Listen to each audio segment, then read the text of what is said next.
Amigos, yo tengo la sensación, y permítame que a lo mejor me equivoque con lo que voy a decir, pero yo tengo la sensación de que no somos conscientes del tiempo que estamos viviendo.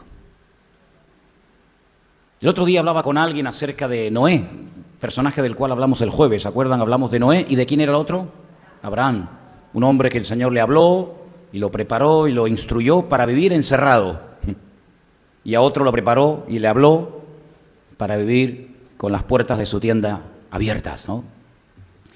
Y dice la Biblia que días antes del diluvio, yo no sé exactamente cuánta gente murió en el diluvio, no sé si fueron 20.000, 30.000, 50.000, o cientos de miles, o tal vez millones, no sé qué población podía haber en ese momento a nivel mundial, pero lo que sí sabemos es que todo lo que no estaba dentro del arca pereció, animales, personas, en fin, plantas, etc.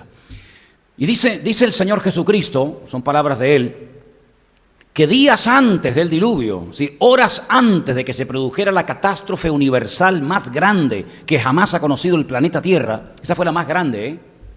La segunda catástrofe más grande del planeta Tierra fue el famoso tsunami, este tsunami donde murieron miles y miles de personas hace unos cuantos años atrás. Dice que días antes del diluvio la gente se casaba. Cuando tú te casas con un hombre o con una mujer es porque supuestamente quieres compartir tu vida con él o con ella. No te casas pensando que mañana vas a morir, sino generalmente cuando te casas ya ha habido unos planes, unas familias que se han conocido, hay unos sueños que pretendes que se realicen. Bueno, pues dice la Biblia que días antes del diluvio la gente se casaba, compraban, viajaban, bebían, se daban en casamiento, es decir, hacían planes de futuro.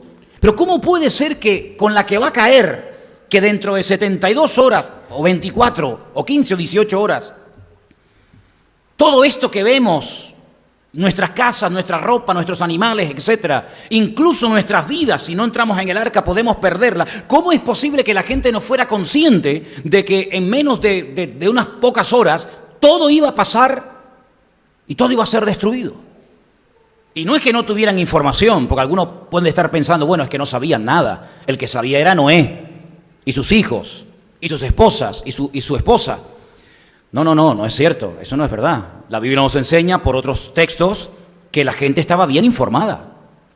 Que Noé no solamente se dedicó durante 120 años de su vida a construir un barco gigantesco, sino que él le dijo a la gente por qué estaba haciendo aquello.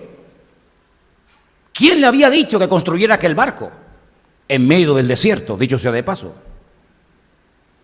Dice que fue pregonero de justicia. Luego, miles de personas sabían que iba a llover. ¿Cuándo? No lo sabían, eso es verdad. Pero lo que está bien claro es que simplemente el hecho de ver a una serie de personas durante años y años y años construyendo un barco con el trabajo que tuvieron que tener aquella gente, era ya un botón de muestra de que algo va a pasar. Y ellos sabían lo que iba a pasar.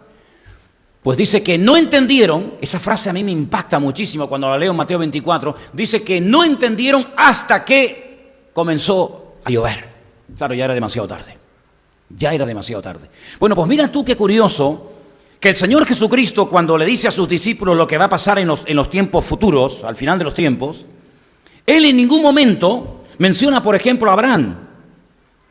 Él no menciona, por ejemplo, a Moisés. Él no menciona, por ejemplo, a David, sino que menciona, cuando habla de las cosas escatológicas, de las cosas del futuro, a dos personajes del Antiguo Testamento, un hombre y una mujer. ¿Sabéis, verdad? Dice que los tiempos finales serán como los días de Noé. Noé está en el Antiguo Testamento. Noé realmente no es un nombre. Noé realmente es un adjetivo de bondadoso, de buena persona, de amable, etcétera, ¿verdad? Y la otra persona que menciona es la mujer de Lot. Dice, acordaos de la mujer de Lot. Así que, hermanas casadas, no se pongan celosas si su marido de vez en cuando piensa en la mujer de Lot. Porque la Biblia dice que tenemos que recordar y acordarnos de la mujer de Lot. Lo que le pasó a esa mujer por hacer algo prohibido, nunca tenemos que olvidarlo, ¿vale? Yo tengo la sensación que no somos conscientes, como la generación de los tiempos de Noé, de que este mundo que vemos, de que ese coche que tanto cuidas, esa casa que tanto amas, esos muebles que con tanto sacrificio has comprado y todas las cosas que rodean la vida normal de un ser humano, en cualquier momento todo salta por los aires. Pero vivimos como si nada va a ocurrir. Vivimos como que, bueno, sí, el Señor tiene que venir, los terremotos se tienen que producir, las naciones se tienen que levantar la una contra la otra, etcétera, etcétera. Pero, como me dijo una vez un hermano hace muchos años, eso seguramente no lo veremos nosotros. Eso será para dentro de 400, 500 o 600 años. Pero yo no tengo esa sensación, ¿saben? Yo no tengo la sensación de que habrán 50 o 200 o 1000 generaciones de creyentes después de nosotros. Yo no tengo esa sensación. Me gustaría tenerla, pero no la tengo. Y es que si ustedes han prestado atención al primer versículo que se leía esta tarde, hay una frase que cuando yo la leí me llamó la atención. Porque Juan dice, en la lectura estaba, les recuerdo, en primera de Juan 2, a partir del verso 7, hermanos, no, perdón, a partir del 18, perdón, hijitos, ya es el último tiempo.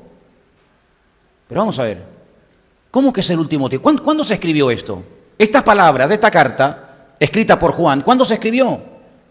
Bueno, los comentaristas no se ponen de acuerdo. Algunos dicen que fue entre el 85 y el 95 después de Cristo. Si hay una discrepancia, ¿no?, en cuanto a la fecha exacta, pero bueno, da igual. Entre el 85 y el año 95 después de Cristo, primer siglo de la era cristiana, Juan escribió esas palabras. Y él dice, hace 2000 años, ya es el último tiempo. Una de dos. O no entendemos lo que significa la frase el último tiempo, o Juan se equivocó. Miren, esto es muy fácil de entender. Juan no se equivocó. Lo que ocurre es que nosotros en este momento no sabemos cuánto tiempo queda. Por lo tanto, en este momento, para nosotros, este es, ahora mismo, el último tiempo. Para los hermanos del siglo I, con las matanzas, con las persecuciones, con todo lo que les hacían a los cristianos del siglo I, ellos creían que estaban ya viviendo en los últimos tiempos. Porque quiero aportar un dato muy importante a todo esto. Juan no murió de muerte natural, no murió como mártir, sino murió, digamos, de muerte natural. Todos los demás murieron como mártires. Y lo más probable es que todos los discípulos, la gente más cercana a Cristo en aquellos tiempos, no vieron, muchos de ellos, la destrucción del templo de Jerusalén, porque fue en el año 70 después de Cristo. Pero este hombre que casi tiene 100 años de edad, cuando escribe el último libro de la Biblia, el Apocalipsis, él sí tenía conocimiento, él sí tenía constancia de que el templo ya no existía. De que Tito, hijo del emperador Vespasiano, que después llegaría a ser también el emperador de Roma, llegó a Jerusalén y la destruyó completamente. Destruyó fundamentalmente el templo, no toda la ciudad. Por lo tanto, él consideraba que le había tocado vivir en el último tiempo. Además, no se olviden que él había escuchado una palabra un tanto extraña del Señor cuando Pedro es confrontado con el Señor en el mar de Galilea, ¿se acuerdan? Juan capítulo 21, y el Señor le dice, ¿me amas? Y él le responde, sí, Señor, tú sabes que te amo, etcétera, etcétera. Y al final le dice, sígueme. Pedro se queda un momento mirando a Juan y le dice al Señor, Señor, ¿y este? ¿Y este? ¿No le dices nada? Y el Señor le dijo, tú sígueme a mí, porque yo quiero que Él quede hasta que yo venga. Si Cristo no ha venido, ¿quiere decir que Juan todavía está entre nosotros? ¿No murió? Hay que entender muchas veces esas expresiones para no inventarnos cosas extrañas ni pensar cosas que no son correctas, sino que el Señor lo que le está revelando de una forma profética es que Él vería la venida del Mesías. ¿Y cuándo la vio? En la isla de Patmos, cuando recibe las revelaciones, cuando recibe aquellos sueños, aquellas visiones del libro del Apocalipsis, que gracias al Señor lo tenemos en nuestra Biblia, que es un libro realmente extraordinario y que hay que leer ahora más que nunca. Él vio cómo venía el Señor, y Él vio a los que se salvaban, y Él vio a los que se condenaban, y Él vio la cara y el rostro del anticristo. Él la vio, y Él sabía cómo se llamaba, y Él sabía quién era la gran ramera, y Él sabía quién era el falso profeta, y Él vio, ¿verdad?, la batalla de Armagedón, y cómo los sellos, y las copas, y las trompetas, y todo aquello se cumplía. Él lo vio. Por lo tanto, aquello es lo que significaba, yo quiero que Él quede hasta que yo venga.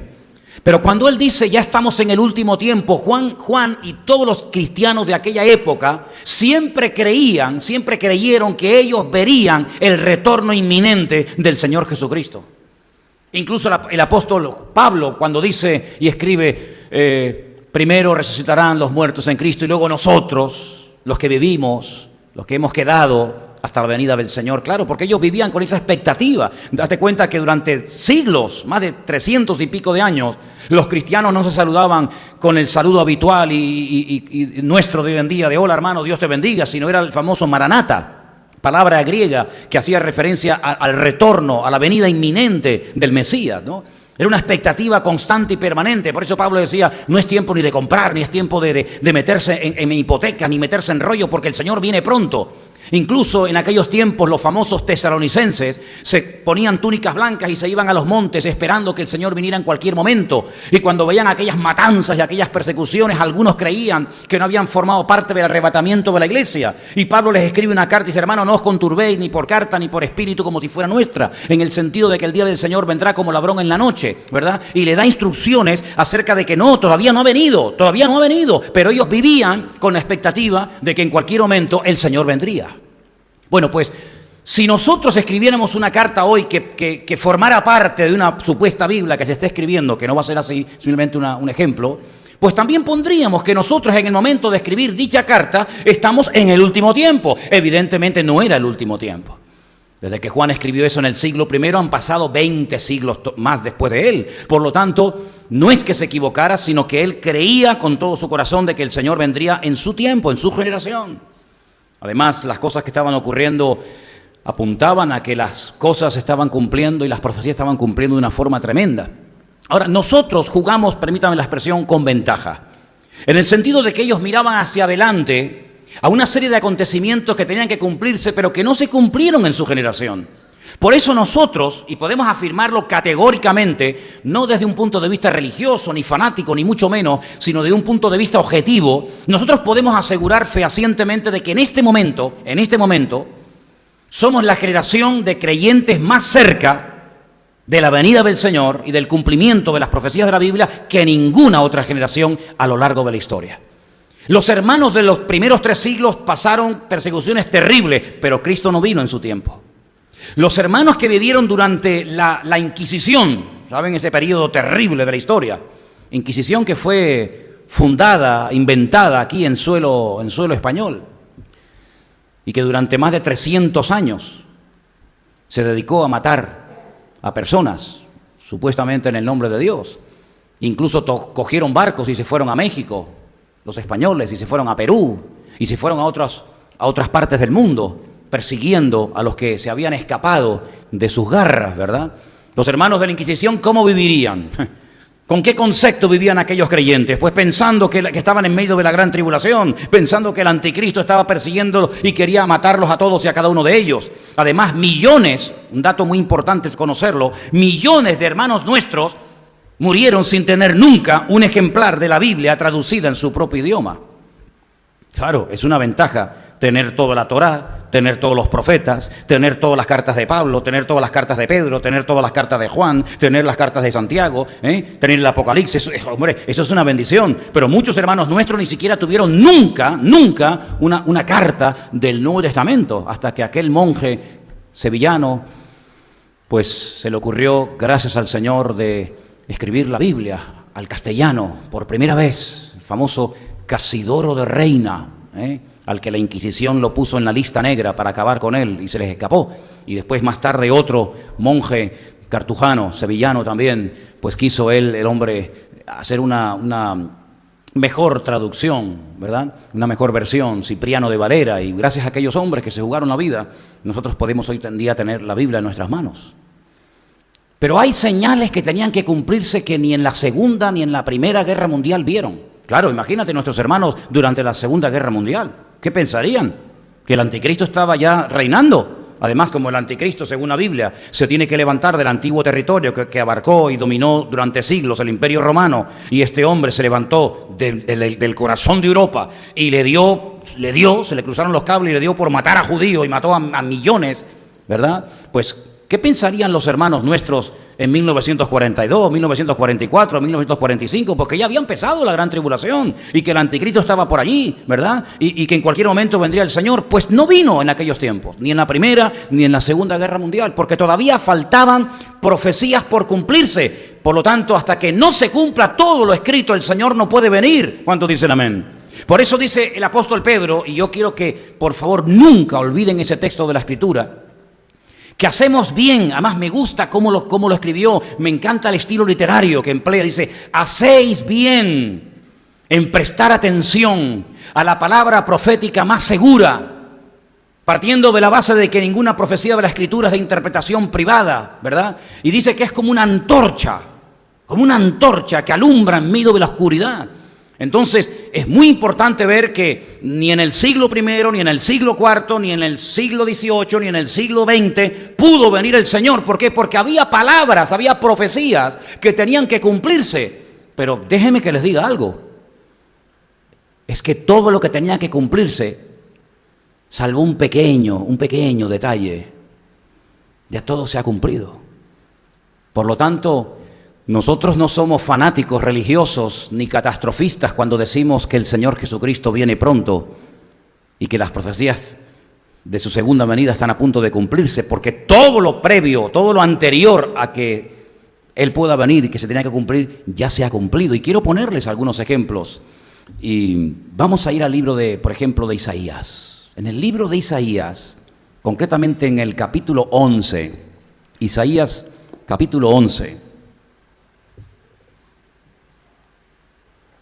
el versículo 12 dice, Isaías capítulo 11, versículo 12, y levantará pendón a las naciones, y juntará los desterrados de Israel, y reunirá a los esparcidos de Judá de los 4 confines de la tierra, y se disipará la envidia de Efraín, y los enemigos de Judá serán destruidos. Efraín no tendrá envidia de Judá, ni Judá afligirá a Efraín. Esa palabra de que el Señor reunía a todo su pueblo sobre los 4 confines de la tierra no se había cumplido en la Segunda Guerra Mundial. Los judíos ni siquiera tenían país, no tenían un lugar donde poder vivir tranquilos y seguros. No existía el famoso Estado de Israel. Por lo tanto, no podía venir el Señor en aquellos tiempos. Por eso cuando hay creyentes que con toda su bondad y con toda su buena intención me dicen, hermano, es que Cristo puede venir mañana, le digo, no puede venir mañana.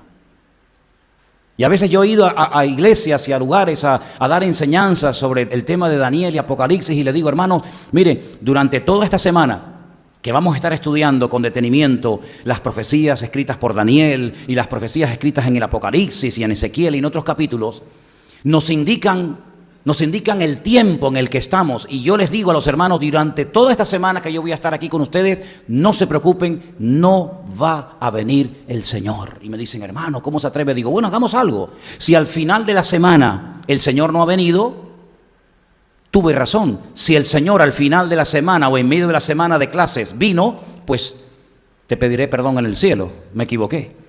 Es decir, la Escritura se escribió para algo. No se escribió para que andemos en la ignorancia, en la oscuridad más absoluta, sino para que estemos velando y orando. Yo puedo asegurar categóricamente que en este momento no va a venir el Señor. No va a venir en este culto el Señor a buscarnos a ninguno de nosotros. Y si nos fuimos durante el culto y fuimos arrebatados, pues me equivoqué. Pero si cuando yo termine el culto todos seguimos sentados aquí en este salón, no me equivoqué. Porque hay palabras de la Escritura que nos indican cuánto tiempo falta. Nadie puede decir el día y la hora, por favor, faltaría más. Pero sí podemos saber por las señales de los tiempos cuánto falta y cuánto no falta, en qué momento del cronómetro, del reloj de Dios nos encontramos. Seguimos en Isaías, capítulo 27, fíjense qué cosa tan interesante, el mismo libro de Isaías. Ahora el capítulo 27, versículos 12 y 13. Acontecerá en aquel día que trillará el Señor desde el río Éufrates hasta el torrente de Egipto. Vosotros, hijos de Israel, seréis reunidos uno a uno. Acontecerá también en aquel día que se tocará con gran trompeta y vendrán los que habían sido esparcidos en la tierra de Asiria y los que habían sido desterrados a Egipto y adorarán al Señor en el monte santo. ¿Dónde? En Jerusalén. No podían hacer eso en la Edad Media. Durante siglos tuvieron prohibida.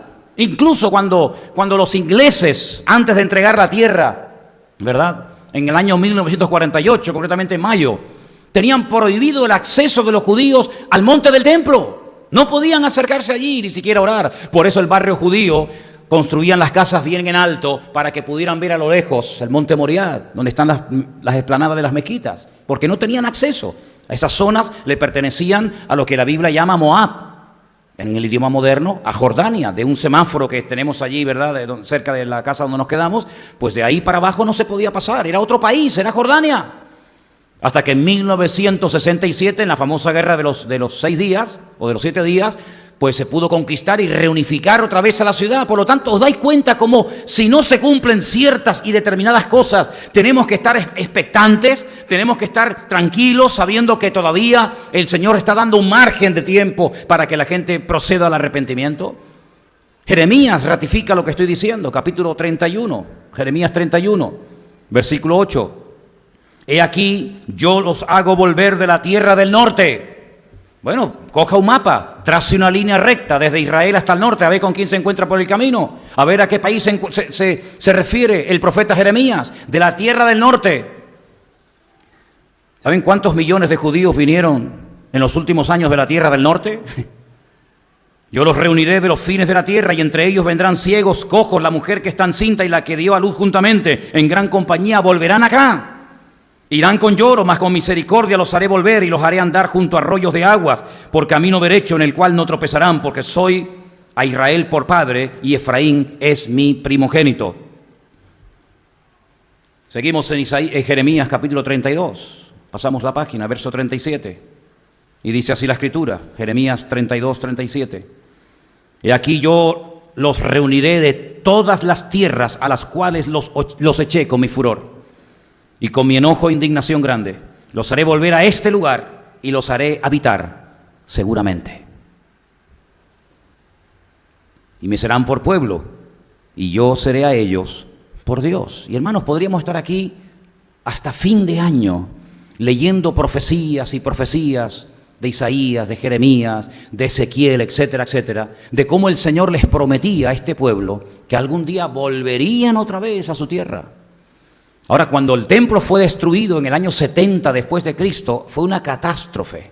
Ya el Señor había dado un protocolo, la palabra protocolo, ¿no? Cuando hay un accidente hay que activar el protocolo, ¿no? Cuando hay un terremoto hay que activar el protocolo. Bueno, el protocolo de lo que tenían que hacer y de lo que no tenían que hacer, ya el Señor se lo dio detalladamente, claramente, en palabras que tenemos registradas en el capítulo 24 de Mateo y en el capítulo 21 de Lucas. Ellos sabían, si por casualidad están cerca de la ciudad de Jerusalén y ven que las tropas romanas asedian la ciudad, el que esté en el campo, que no entre en la ciudad. El que esté en la azotea, no se le ocurra bajar para coger algo de ropa y salir corriendo. Les dio instrucciones concretas y específicas. Los que no huyeron fueron masacrados, cientos, miles fueron crucificados, kilómetros y kilómetros de gente crucificada. Pero muchos cristianos lograron salvar la vida porque el Señor les había dicho no estén ese día en aquel lugar. Incluso les dice, y ay de las que estén encinta, y oren para que vuestra huida no sea en invierno. Les dice el Señor, ¿verdad?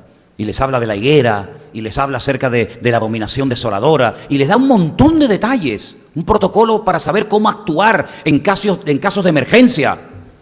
Yo estaba pensando en estos días, ¿no creen que sería bueno como iglesia tener un protocolo de emergencia por lo que pueda ocurrir? Piénsenlo, piénsenlo. Otra de las señales que veríamos, aparte del retorno del pueblo de Israel a su tierra, a su país, sería un milagro que muchos han querido imitar, pero no lo van a poder imitar nunca, porque esa palabra profética dada por el profeta Isaías en el capítulo 66 de su libro se refería única y exclusivamente a este pueblo. Y ustedes van a escuchar este texto y ahora les voy a decir dónde está. Presten atención, por favor, a este versículo, es tremendo.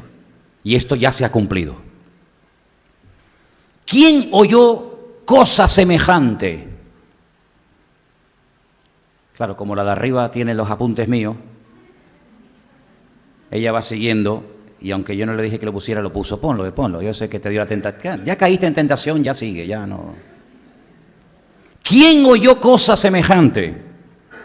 ¿Quién vio tal cosa? ¿Concebirá la tierra en un día? ¿Nacerá una nación de una vez? Este es el versículo favorito de Puigdemont. Sí. Él tiene muchísimo contacto con Israel. Yo estoy convencido de que este versículo dice, yo creo que la República Catalana nacerá en un día. Pues te equivocaste, mijo. La República Catalana no nacerá nunca. Nunca. Esa es la gran frustración. La única nación de la historia de la humanidad que nació en un día. Hoy no existía, mañana existe. En un día fue el Estado de Israel. 4:30 de la tarde, 18 de mayo de 1948. Si Dios quiere, el próximo año, a esa hora y ese día, yo estaré con un grupo de hermanos en Israel. Porque no me puedo perder esa fecha el próximo año. Porque curiosamente son los 70 años de la independencia del Estado moderno de Israel. En un día, hermanos, de ser un pueblo perseguido y masacrado por todas partes. Aquellos que le persiguieron pasaron a la historia y desaparecieron. Y aquellos que eran perseguidos pasaron a la historia como un pueblo que milagrosamente nació en un día, en menos de 24 horas. ¿Qué te parece? Así que estas señales proféticas nos tienen que abrir los ojos y nos tienen que dar la seguridad de que las palabras escritas en la palabra del Señor se han ido cumpliendo con una exactitud matemática. A pesar de que las probabilidades decían que era imposible que tal cosa ocurriera, aunque el Señor profetizaba a través de sus siervos, los profetas, e iban en contra de toda probabilidad de cumplimiento, las palabras se cumplían, porque lo que es imposible para los hombres es posible para Dios. ¿Cuántos dicen amén? ¿Sí? ¿Cuántos dicen amén? Ok. El cambio climático. ¿Cuántas veces hemos oído hablar del dichoso cambio climático? Y la pregunta es, ¿habéis notado algo en el clima o todo está siempre igual? No cabe la menor duda de que el clima está cambiando de una forma través. ¿Se acuerdan el último invierno? El último invierno que tuvimos, ¿dónde nevaba? ¿Dónde llovía cántaros? Ciudades donde nunca había nevado. En el sur de España. ¿Y qué pasaba en el norte? La gente estaba en la playa. En San Sebastián, en Santander, en Galicia, en Bilbao, por todas esas zonas, la gente en mangas de camisa. Es como si al mapa le hubieran dado la vuelta. El norte lo pusieron en el sur y el sur lo pusieron en el norte. ¿Qué te parece? ¿Habla la Biblia de cambio climático? ¿Habla la Biblia de que en los últimos tiempos la tierra va a ser sacudida? Incluso esto va a producir temor y angustia en las poblaciones mundiales. Sí, todo lo dice la Biblia. Lucas 21, más claro agua. Lucas capítulo 21, versículo 25 dice, presta atención, habrá señales en el sol, en la luna y en las estrellas. En el sol, la luna y las estrellas. En la tierra, angustia de las gentes, confundidas a causa del bramido del mar y de las olas.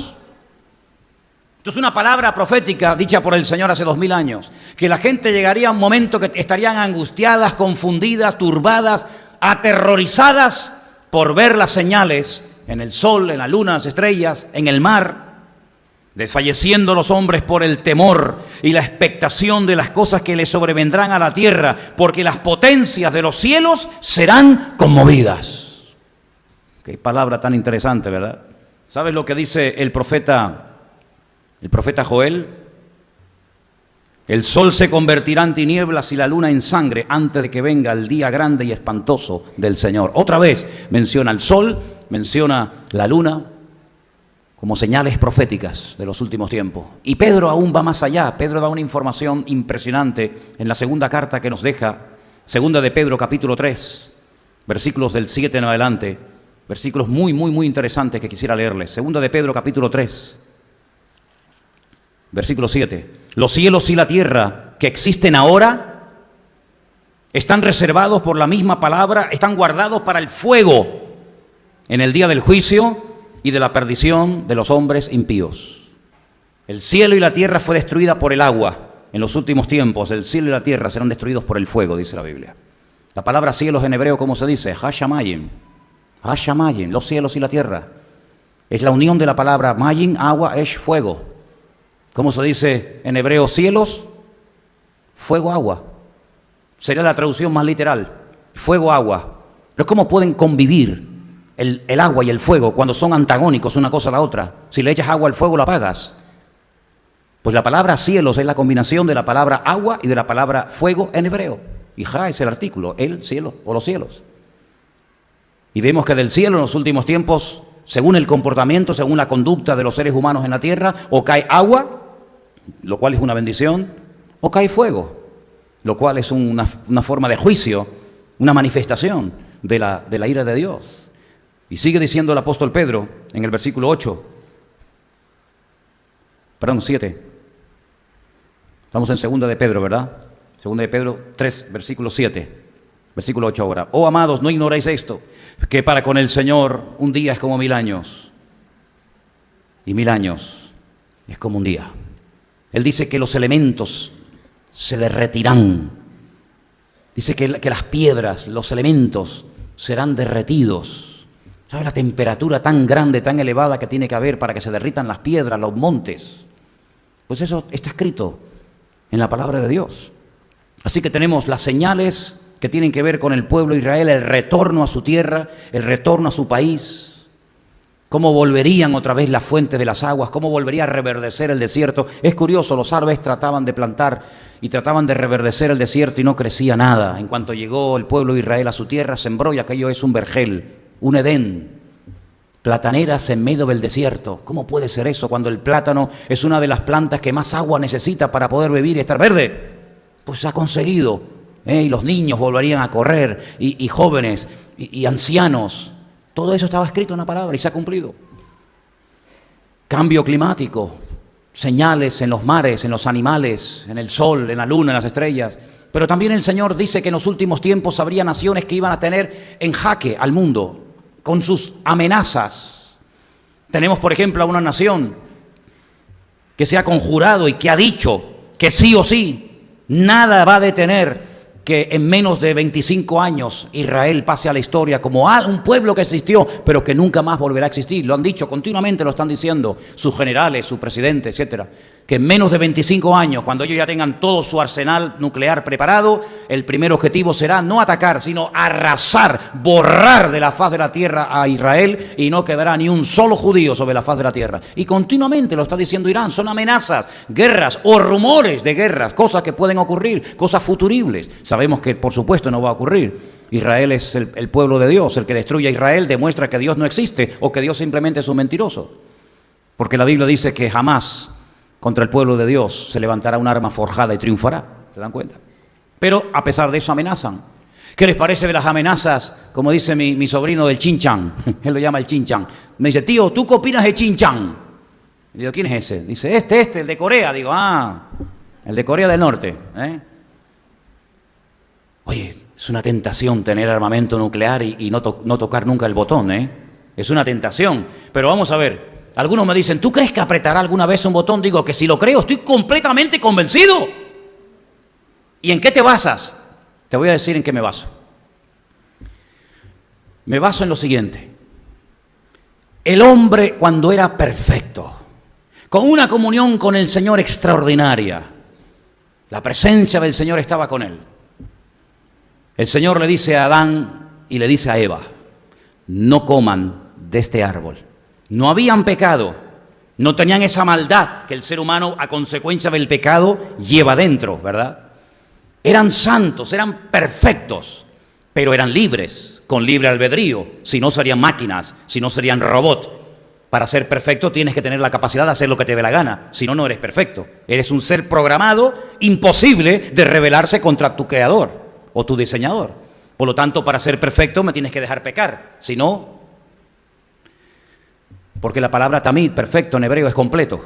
completo y perfecto se dice igual. Por lo tanto, si quiero ser perfecto o soy completo, me tienes que dar la capacidad de rebelarme contra ti. ¿Estás dispuesto? Y Dios dijo, por supuesto que sí.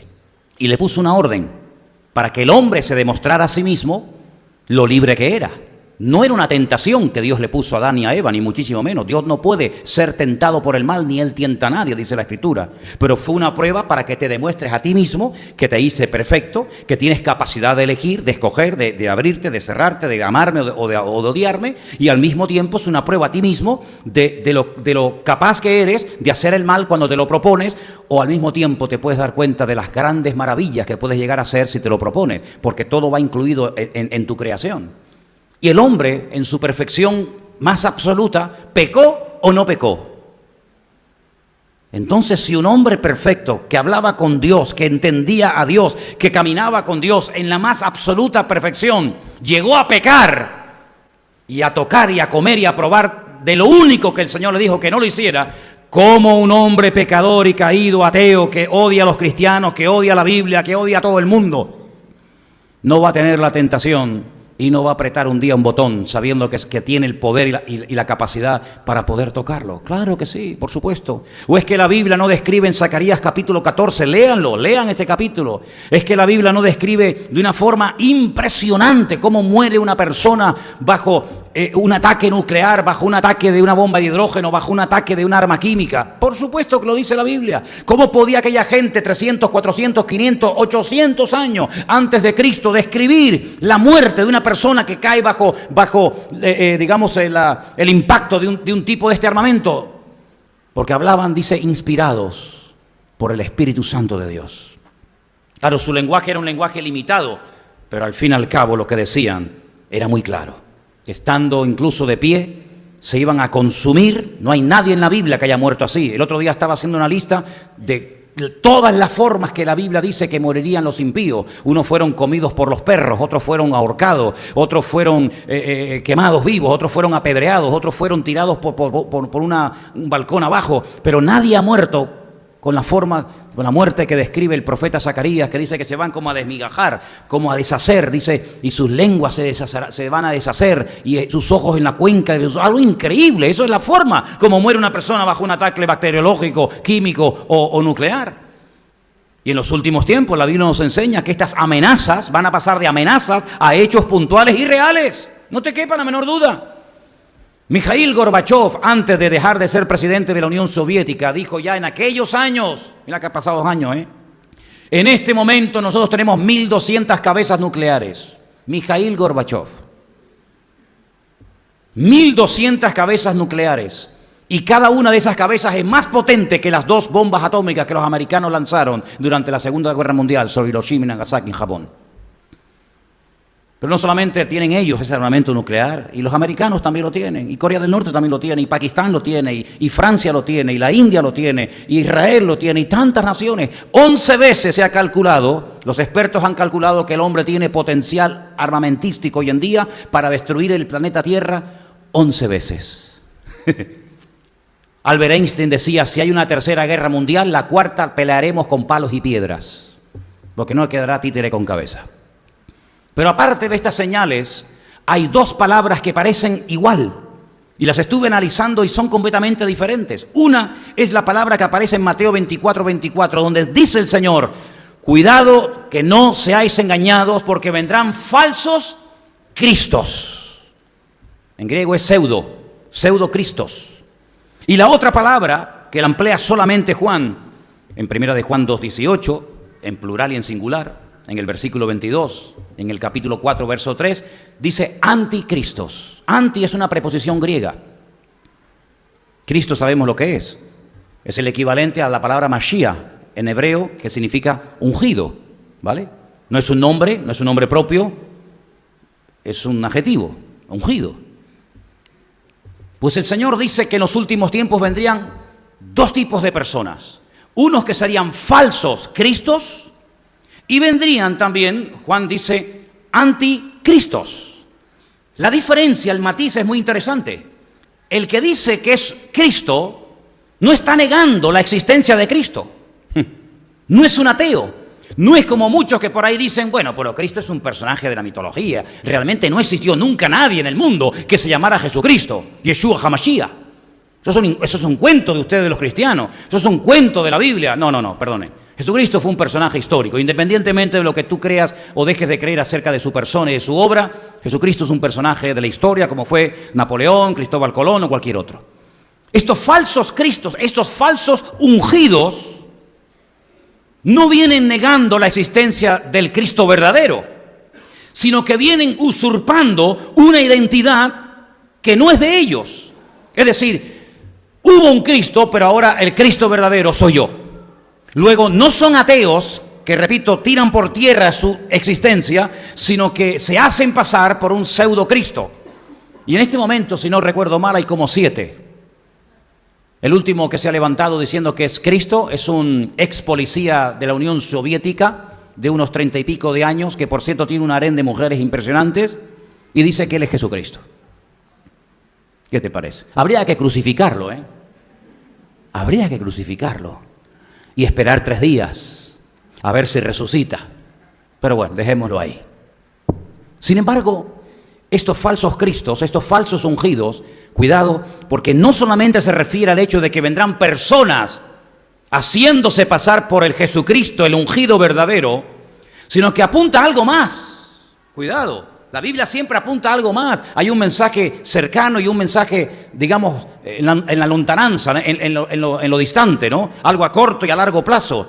Falsos ungidos. No solamente personas que se hacen pasar por la figura de Cristo, sino personas que se mueven y actúan y ministran bajo falsas unciones del Espíritu Santo. Y esto es para el que sea entendido en la palabra. Porque dice Pablo en una de las cartas que le escribe a un pastor, hay cartas que se escribieron a personas, hay cartas que se escribieron a iglesias y hay cartas que se escribieron a pastores. Y una de esas cartas que se escribió a un pastor, la escribió Pablo a un joven pastor llamado Timoteo, pastor de la iglesia central, de la iglesia madre de Éfeso, y le dice, el Espíritu dice claramente que en los postreros días algunos apostatarán, o muchos apostatarán de la fe, escuchando a espíritus engañadores, y le da instrucciones acerca de cómo reaccionar y de cómo prevenirse ante estos falsos ungidos. Y una de las cosas que, por ejemplo, le dice Pablo a Timoteo, hay un montón de consejos, es buenísima esa carta, pero una de las cosas que le dice al final es, predica la palabra, con ganas y sin ganas, a tiempo y fuera de tiempo. Cumple con tu ministerio, haz obra de evangelista. Dice, porque vendrán tiempos cuando se amontonarán maestros conforme a sus concupiscencias y apartarán de la verdad del oído de muchos.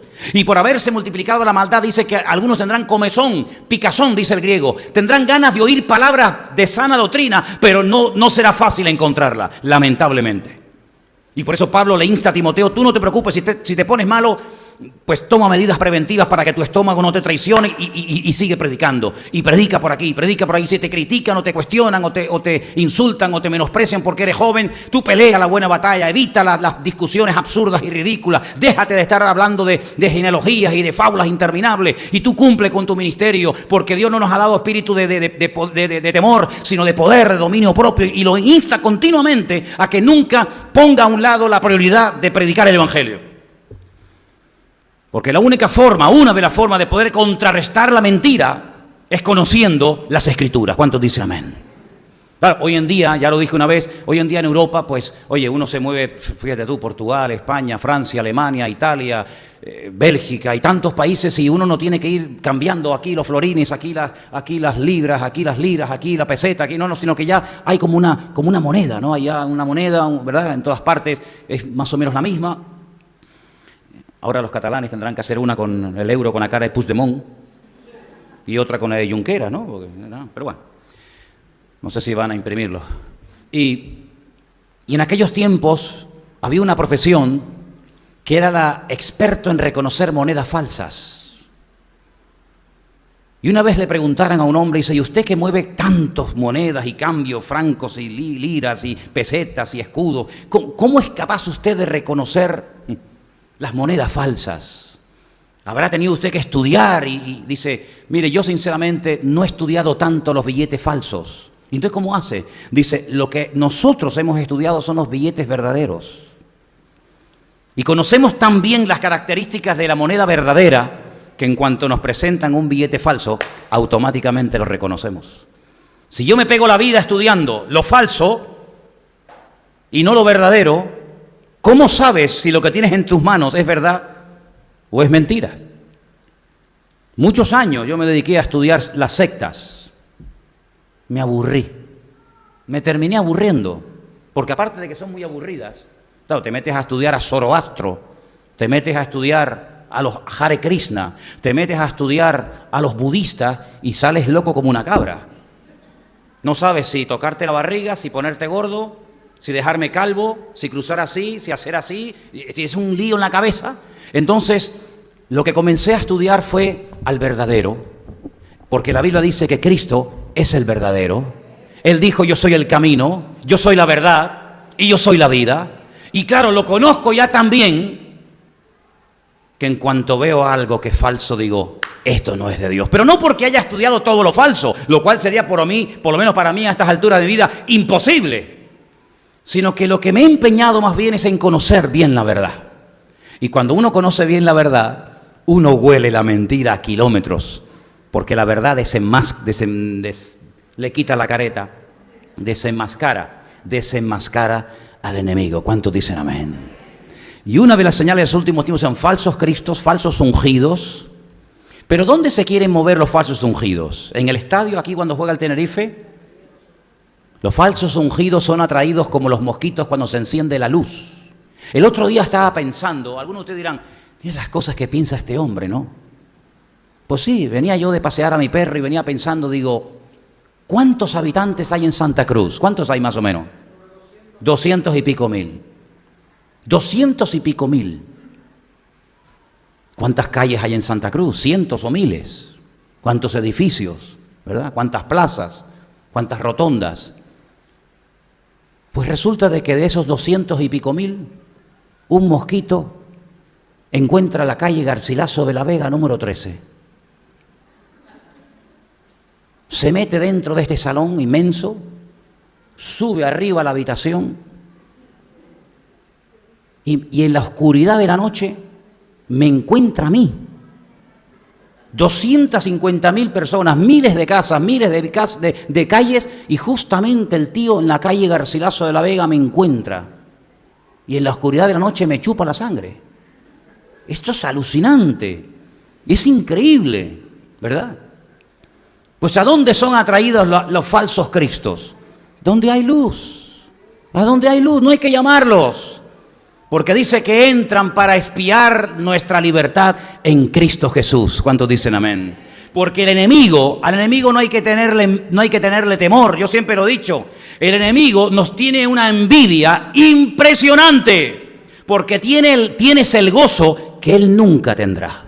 Porque tienes la familia en Cristo que él nunca tendrá. Porque tienes la salvación y la paz y la bendición y la victoria que él nunca jamás podrá tener.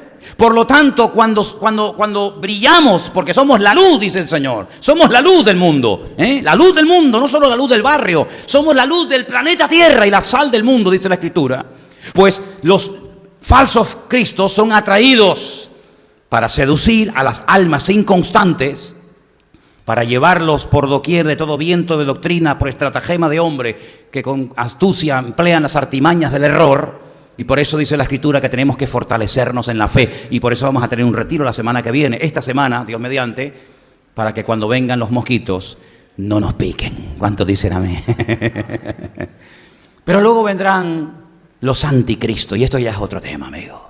Porque el falso Cristo apela a un Cristo verídico que existió y que él quiere ser ese Cristo. Por lo tanto, no son ateos, son pseudo creyentes. Respetan la figura de Cristo, no son falsos budas, no son falsos krishnas, no son falsos confucios, sino son falsos cristos, porque les atrae tanto la figura de Cristo, la obra de Cristo, que quieren ser como Él, pero para lo malo, para traer perdición a sus vidas. Pero los anticristos es diferente, porque esa preposición anti significa contra o en lugar de. Es decir, Ese Cristo que vino, ese ungido que vino hace 2000 años, no era el verdadero soy yo. Y Juan, en la carta que hemos leído esta noche, dice que ese espíritu de anticristo, de querer ocupar en tu vida, en la iglesia, en tu familia, el lugar de Cristo, ese espíritu ya está suelto. Y en los últimos tiempos vendrá un personaje que uno de los títulos, o una de las características más bien que va a tener, es la de querer recibir adoración y reconocimiento y honor como si él fuera el verdadero Cristo. Ahora estaba haciendo una lista, aún no la he terminado, pero estaba haciendo una lista de nombres, títulos que recibirá este personaje en los últimos tiempos, el famoso anticristo. Cada uno de estos títulos tiene 2 o 3 versículos, no los voy a dar porque si no, no salimos nunca de aquí. Pero uno de los títulos que recibe este hombre en el Antiguo Testamento es el sanguinario. Derramará sangre como no te imaginas. Así como Dios demandaba sangre de animales en el Antiguo Testamento, este se realimenta con la sangre de los seres humanos. De hecho, estos que se explotan, estos yihadistas, dicen que para atraer al Mahdi, que es el Mesías musulmán, hay que derramar mucha sangre de infieles, porque hasta que no se derrame mucha sangre de infieles y de incrédulos, el Mesías de ellos no puede venir. ¿Qué te parece? Así que una de las características de este personaje siniestro del anticristo es que será un derramador de sangre como no te puedes ni imaginar. La Biblia lo llama el engañador. Y cuidado que no estoy hablando del diablo, estoy hablando de esta persona, de este líder político que aparecerá en breve en ese Parlamento Europeo en el que he estado recientemente. De ahí se levantará y de ahí hará de la suya. En otro texto de la Biblia se le llama el malo. En otro texto se le llama el angustiador. En otro texto se lo llama el hombre violento. Todo esto está avalado, repito, por textos bíblicos. El devastador, el cuerno pequeño. Si habéis leído el libro de Daniel, dice que se levanta un cuerno pequeño entre 10 y habla blasfemias. Ese cuerno pequeño es él. El príncipe que ha de venir, también se le llama. Un hombre muy interesante porque nos habla de su posible procedencia geográfica. El asirio. El asirio. Y dice la palabra que el asirio no entrará en mi ciudad. Ese es un texto muy bonito. Sabemos dónde va a morir. Lo leí el otro día. Dice, entre el valle de Megiddo y Jerusalén hay 90 kilómetros. Dice, en ese espacio hay preparada sepultura para él. El hombre despreciable, también se le llama. El hombre de pecado, el hijo de perdición, el inicuo, la bestia, el rey altivo de rostro. Y un título que encontré también referente a él es el desolador. Fíjate, todas las características, todos los nombres que te menciona la Biblia sobre este anticristo, que no lo conoció Pablo, no lo conoció Pedro, pero que en los últimos tiempos se levantará. Y dice la Biblia que el diablo hará algo que nunca ha hecho. Es que es increíble. Algo que nunca el diablo ha hecho, lo va a hacer con este personaje. Dice que le dará poder, eso ya lo ha hecho en otros momentos. Le dará autoridad, eso también lo ha hecho con otros personajes. Pero cuidado, dice, y le dará su trono. Poder, autoridad y trono. Ejércitos, dinero, apoyo militar, económico, de todo lo que quieras, incluso hasta espiritual, porque dice que se levantará un pseudo cristianismo, que también la Biblia lo llama la bestia, que apoyará y le dará todo tipo de publicidad a este personaje siniestro. Y cuando yo el otro día estaba allí en la puerta del Parlamento Europeo en Bruselas y miraba aquella estatua enorme de aquella mujer que es Europa, una diosa de la mitología griega, y todo esto, yo decía, todo está dispuesto, todo está preparado para que este personaje se levante en cualquier momento y comience a ofrecer, porque el eslogan, ustedes saben que todos los partidos, cuando hay una campaña política, incluso los campos de fútbol, los equipos de fútbol, siempre usan como un eslogan, ¿no? El eslogan del Tenerife este año, ¿cuál es? Nos dejaremos el alma. Ese es el eslogan. Miren, vayan allá al estadio, ponen, nos dejaremos el alma. Digo, pues yo pondría otra cosa, pero dejar el alma, amigo, capaz que vas a morir en el campo, ¿no? Pero bueno. El eslogan del anticristo será paz y seguridad. Ese será el eslogan. Ahora, cuando se busca un eslogan, un lema, por ejemplo ahora fortaleciendo la fe, es porque queremos apuntar a algo que nos interesa. Queremos fortalecer la fe, ¿sí o no? Juntos podemos, ¿no? Hay unos por ahí que dicen eso, ¿no? Pero ¿saben qué? ¿Cómo se le ocurre a este personaje en los últimos tiempos venir al mundo, a las naciones de la tierra, a ofrecer paz y seguridad? Por una sencilla razón. Porque los últimos tiempos se van a caracterizar por una ausencia total de paz y de seguridad. Claro, aquí en Canarias todavía dormimos con las ventanas abiertas y a veces se nos olvidan las llaves en la puerta, pero aquí hay hermanos de otros países que pueden asegurar de que la forma como todavía se vive en Canarias, esto ya pasó a la historia en muchas naciones donde se vivía 1000 veces mejor que aquí vivimos hoy en día nosotros. Porque lo que es la inseguridad, el temor, el miedo, el que alguien me está siguiendo y ese por qué me está mirando, y reja, y perro, y cadena, y alambradas, eso es lo cotidiano, eso es lo normal en muchas naciones hermanas nuestras, ¿sí o no? Pues en los últimos tiempos habrá una inseguridad tan grande, un nerviosismo, un temor, una falta de paz, y este hombre viene a cubrir una carencia, este hombre viene a ofrecer lo que todo el mundo quiere, pero no saben cómo conseguir. ¿Cómo podemos vivir en paz? ¿Cómo podemos estar seguros? Nadie lo sabe. Y a veces los problemas en las naciones lo que hacen es que descubren, no cubren, sino descubren el poco nivel o la escasa capacidad de liderazgo de nuestros políticos, ¿sí o no? Y este hombre vendrá y le irá bien durante un tiempo. Y dice la Biblia que este espíritu ya está suelto. Y hermanos, estamos viendo cómo estamos pasando de una etapa a otra. Alguien dijo, volar en avión hoy en día no es lo mismo que volar en avión antes del atentado de las Torres Gemelas en el 2001 en Estados Unidos. ¿Se acuerdan ustedes? Yo me acuerdo ir volando en el avión y pedir el pasillo para ir todo el rato viendo la cabina donde iban los pilotos. ¿Se acuerdan ustedes de aquello? Que se veían todos los botones, que me daban ganas de ir y hacer así, ¿no? Un montón de botones y de luces, y los pilotos estaban con la puerta abierta, la azafata llegaba, le daba un cafecito, le daba algo. Hoy en día las cabinas de los pilotos están blindadas, puertas de hierro, que ahí no entra ni una mosca. Ahí no creo que entre el mosquito que me picó a mí la otra noche. Ahí no creo, oye, ya, contra el avión a 20.000 metros de altura, vamos, tiene un GPS aquí el bicho ese, algo alucinante, ¿no?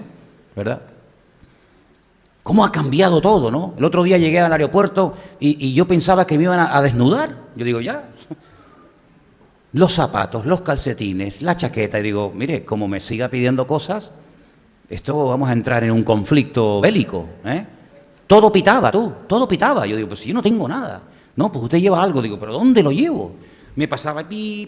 Digo, ¿lleva usted algo dentro? Digo, no. ¿Lleva algún trasplante? Digo, no.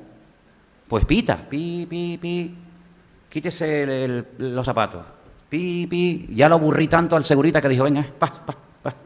Lo iba a dejar sin pilas, al aparato lo iba a dejar sin pilas, las iba a descargar. Las cosas han cambiado.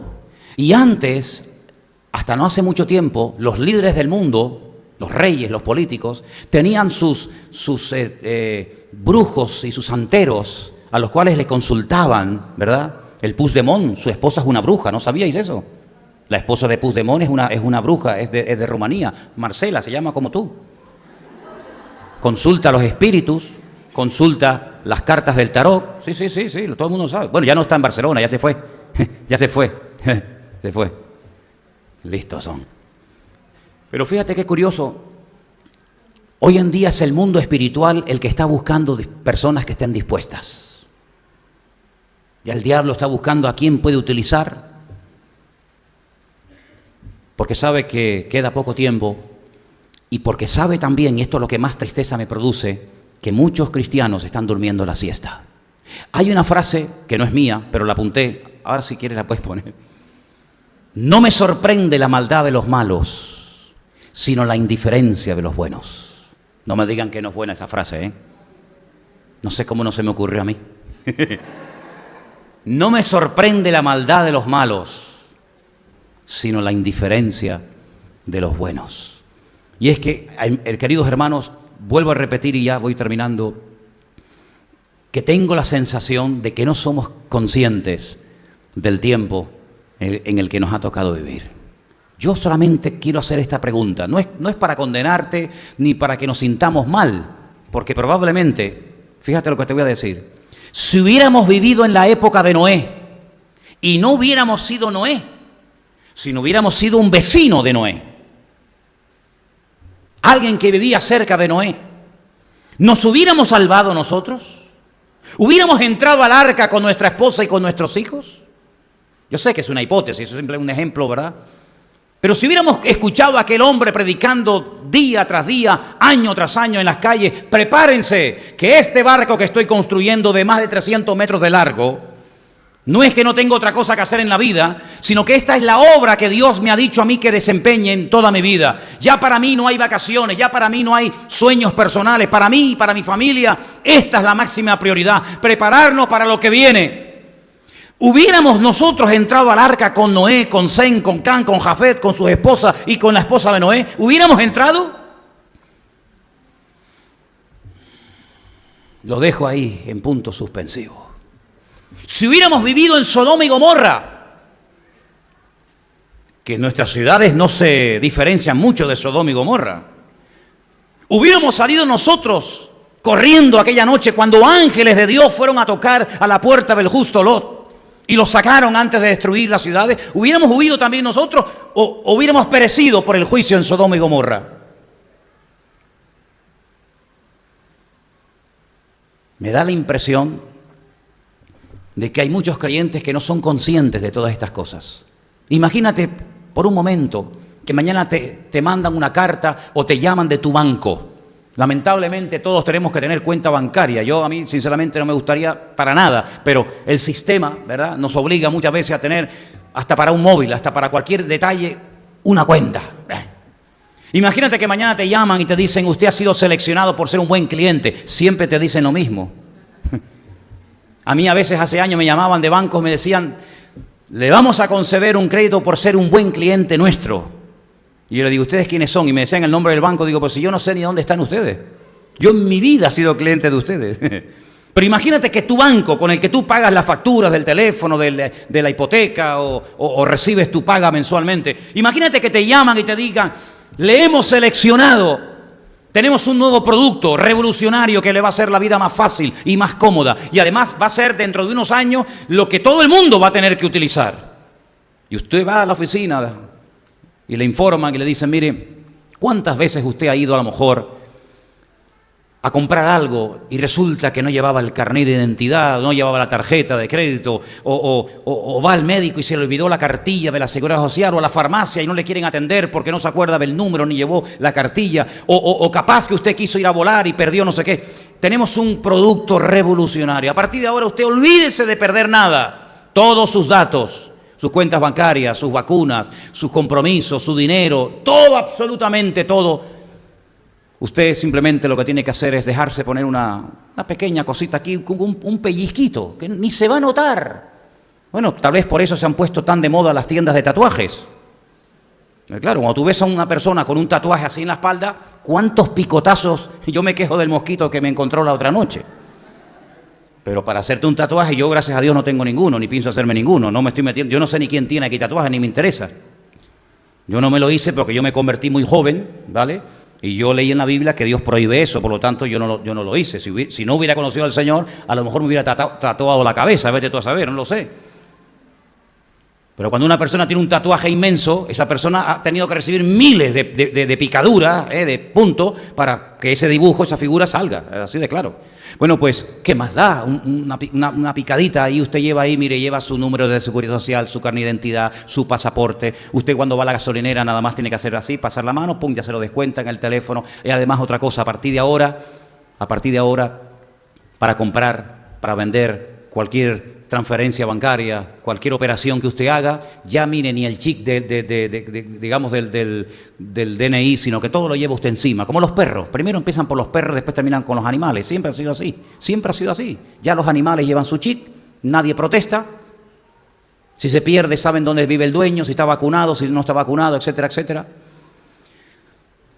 Yo estoy plenamente convencido que muchos no son conscientes de que toda esta tecnología ya está en vanguardia y es muy atractiva y muy práctica. Es que el diablo se lo monta muy bien, permítame la expresión. Es que el diablo no es un imbécil. El diablo sabe cómo vender sus productos envenenados. El diablo no te va a venir diciendo, mira, toma, esto es cianuro, bébetelo. Sino que el diablo sabe perfectamente cómo presentar sus ofertas. Una vez le preguntaron a una persona, ¿cómo es posible que ese hombre que dice mentira, toda la noche la gente vaya a escucharlo? Y ustedes que están allí y cuentan verdades, no va nadie. Y alguien le dijo, lo que pasa es que aquel hombre que cuenta mentiras las cuenta como si fueran verdades. Y ustedes las verdades las cuentan con tan poca gracia y con tan poco entusiasmo que parece que están contando mentiras. El diablo sabe perfectamente cómo vender sus productos. El diablo sabe perfectamente. Por eso, queridos hermanos, lo que tenemos que hacer es fortalecernos en la fe. Agarrarnos a las promesas del Señor. Mirarle a Él. Porque la Biblia dice, y a mí esto es algo que me sacude por dentro. Yo me siento aludido con esto, que el amor de muchos se enfriará en los últimos tiempos. Bueno, yo digo, no, yo no soy de eso. Pues bueno, el que piensa estar firme, mire que no caiga. No hay un versículo que también dice eso. Hay una iglesia en peso, una iglesia entera, porque dentro de una iglesia no todo el mundo siempre está igual. Hay gente que está más, unos mejor, otros peor, unos más animados, unos más santos, unos más fríos, unos más pasotas, unos más cerca del Señor, otros más lejos, hay de todo. Pero en la Biblia hay un ejemplo de una iglesia en peso. Cuidado, una iglesia que cuenta la historia secular que llegó a tener más de 300.000 almas allí. La iglesia de Éfeso era un pedazo de iglesia alucinante en el siglo I. Empezó con un pequeño grupo de 12 personas que no se aclaraba mucho de lo que creían o dejaban de creer, y por poco tienen que cerrar el grandioso y magnífico, imponente templo de la diosa Diana o Artemisa, que adoraba todo Asia Menor. Cuidado, una iglesia espectacular. Allí pasó los últimos días de su vida María, la madre de Jesús, junto con Juan, que la recogió en su casa. Allí era el pastor Pablo y después fue Timoteo. Allí estuvo Priscila y Aquila, allí estuvo Tito, allí estuvo Sila. Allí estuvieron los mejores predicadores de la época.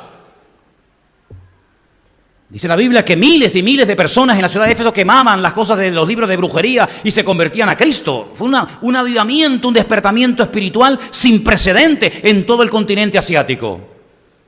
Y antes de que terminara el primer siglo, cuando Pedro recibe un mensaje del Señor para esa iglesia, Apocalipsis capítulo 2, les dice cosas muy bonitas. Ya me gustaría a mí que me la dijera el Señor. Habéis trabajado, habéis sufrido, habéis tenido paciencia. Gloria a Dios, que Dios ve lo bueno que hacemos, ¿sí o no?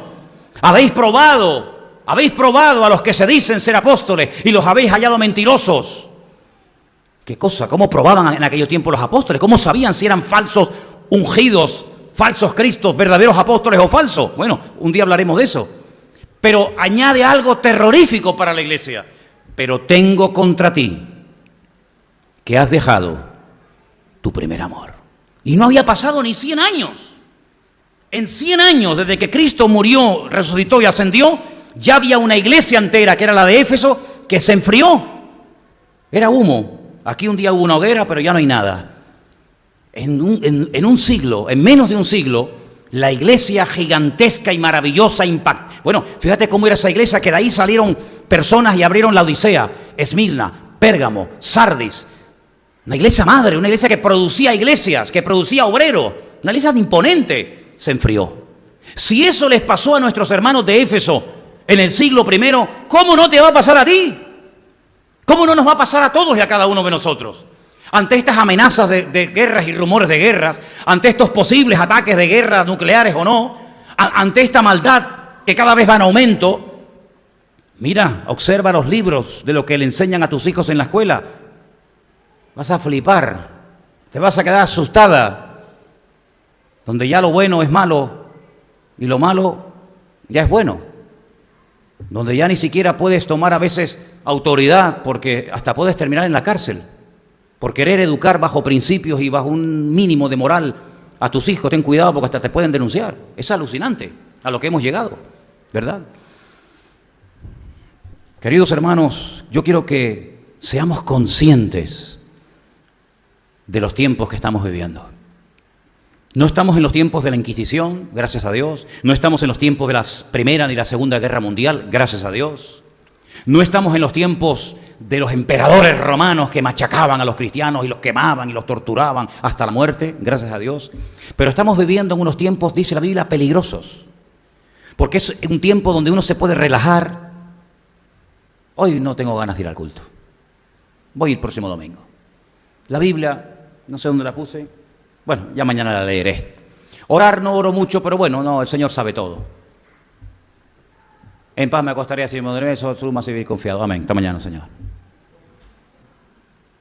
Es un cristianismo light. Es un cristianismo peligroso porque nadie se mete contigo. Te ignoran. Te ignoran. Cuando nos persiguen, nos unimos. Buscamos de Dios. No nos queda más remedio.